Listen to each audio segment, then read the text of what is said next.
गौरव जी, सबसे पहले यूपी खबर पर आपका बहुत बहुत स्वागत है जी चुनावी सरगर्मियां इस समय तहसील गोला में चल रही है। सेंट्रल बार एसोसिएशन का चुनाव है, जी जी उसमें कोषाध्यक्ष पद के लिए आप भी उम्मीदवार हैं, जी क्या बताएंगे? भैया, मैं सबसे पहले तो यही बताऊंगा कि मैं सेंट्रल बार एसोसिएशन गोला की तरफ से मैं एडवोकेट गौरव झा, मुझे मेरे सीनियर गुरुजनों के द्वारा और मेरे युवा साथियों के द्वारा कोषाध्यक्ष पद के लिए प्रत्याशी बनाया गया है। और यही कहना चाहूंगा कि मुझे अगर ये जिम्मेदारी दी जाती है तो मैं अपने पद का पूरी तरीके से निर्वहन करूंगा और मेरे युवा साथियों का पूरी तरीके से मेरा साथ है और मेरा साथ और मेरा प्रोत्साहन किया जा रहा है। कितने वोटर्स हैं? सब यहाँ पर अभी तो 250 वोटर हैं। क्या पाने का टारगेट होगा? अब पाने के लिए तो मैं यही नहीं कह सकता हूँ, मेरे गुरुजनों के द्वारा जो मुझे आशीर्वाद स्वरूप जीत के लिए वोट दिए जाएंगे, बस वही मेरे लिए विजयश्री होगी। अभी तक अधिवक्ताओं के हित में कौन कौन से काम आपके द्वारा करवाए गए?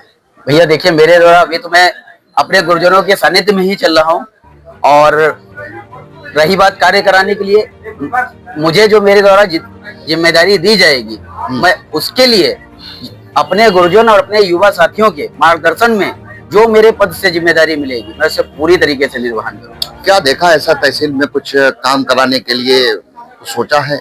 हाँ, बिल्कुल सोचा है। क्या है बताओ? अपने अधिवक्ता साथियों के हित के लिए, अधिवक्ता साथियों के हित के लिए जो जो मुझे लड़ाइयाँ लड़नी पड़ेंगी, मैं वही काम करूंगा जो मेरे अधिवक्ता साथियों के हित के लिए होगा। अगेंस्ट में कौन कौन प्रत्याशी हैं? भैया, अगेंस्ट में मेरे एक सुरेंद्र कश्यप जी हैं और युवा साथी वीरेंद्र कुमार जी हैं, जो हमारे अगेंस्ट कोषाध्यक्ष पद के लिए लड़ रहे हैं। मैंने टोटल 3 लोग हो? टोटल 3 प्रत्याशी हैं, त्रिकोणीय मुकाबला चल रहा है और बाकी मुझे मेरे गुरुजनों के द्वारा भरपूर सहयोग मिल रहा है। उम्मीद रहेगी कि आप लोगों के सहयोग से मैं कोषाध्यक्ष पद के लिए विजयश्री पाऊंगा।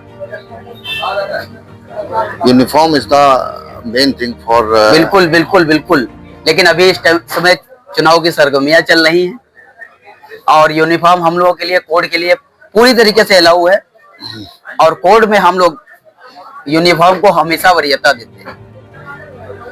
आपके विरोधी हैं, राजनीतिक विरोधी कहना चाहिए, क्या उनके लिए पैगाम है? देखिए, पैगाम कुछ नहीं है, हम युवा साथी हैं और ये चुनाव सरगर्मियां हैं, ये सारे चुनाव तक ही रहनी चाहिए। बाकी मैं उनके लिए भी यही कहूंगा कि हम सब अधिवक्ता हैं, अधिवक्ता हित के लिए ही लड़ेंगे। शुभकामनाएं हैं मतलब? बिल्कुल बिल्कुल, शुभकामनाएं हैं कि मुझे विजय श्री दिलाएं और अधिवक्ता हित के लिए पूर्ण सहयोग करें। ये तो ऑक्सीमोरन हो गया कि आप एक इधर शुभकामनाएं भी कर रहे हैं और चुनाव भी लड़ रहे हैं। नहीं, अधिवक्ता के लिए हमेशा शुभकामनाएं देगा। हाँ। जो हम लोग पहले प्रत्याशी बाद में है, पहले अधिवक्ता है, तो फिर क्यों सरेंडर क्यों नहीं कर देते? अब वो भाई अपनी अपनी अधिवक्ता अपने हक के लिए तो दुनिया लड़ेगी और हर आदमी अपनी दावेदारी ठोकेगा। मैंने भी अपनी दावेदारी कोषाध्यक्ष पद के लिए ठोकी है और मैं चाहता हूं कि मेरे गुरुजनों के द्वारा जो मुझे आगे बढ़ाया गया है कोषाध्यक्ष पद के लिए, तो मैं उसके लिए आगे बढ़ रहा हूं। और इलेक्शन तो आज है, कल तो हमेशा हम लोग अधिवक्ता साथी ही रहेंगे। मतलब कि क्या लग रहा है, यूजीसी का प्रभाव इस चुनाव में भी पड़ेगा? नहीं, उसके लिए अभी कुछ नहीं कहेंगे, उसके बारे में हम कोई कमेंट नहीं करेंगे। ये अधिवक्ता है और हम लोग अधिवक्ताओं के लिए लड़ रहे हैं। यूजीसी रही बात, ये अधिवक्ताओं का चुनाव है। क्या चुनाव की डेट है, कुछ बताएं? चुनाव की डेट 17 फरवरी रखी गई है, दिन मंगलवार पड़ेगा। दिन मंगलवार जी। अच्छा, अभी आप लोगों से भेंट कर रहे हैं तो क्या रिस्पांस मिल रहा है? मुझे भरपूर समर्थन मिल रहा है और पूरा सहयोग मिल रहा है। सबसे ज्यादा मेरा युवा साथी मुझे सहयोग पसंद कर रहा है। युवा? जी। तो युवाओं की आप ये कहना चाहिए कि चाहत है? मैं युवाओं की आवाज बन के चलना चाह रहा हूँ। हौसले आपके काफी बुलंद लग रहे हैं। बिल्कुल बिल्कुल, युवा जब आया है परिवर्तन ही लाया है।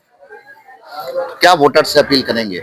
वोटर से अपील यही करूंगा कि मेरे सभी अधिवक्ता साथियों से मेरा अनुरोध है कि मुझे प्रथम वरीयता मत दिला करके भारी मतों से जीत दिलाएं और मुझे एक बार मौका कोषाध्यक्ष पद के लिए अवश्य दिलाएं।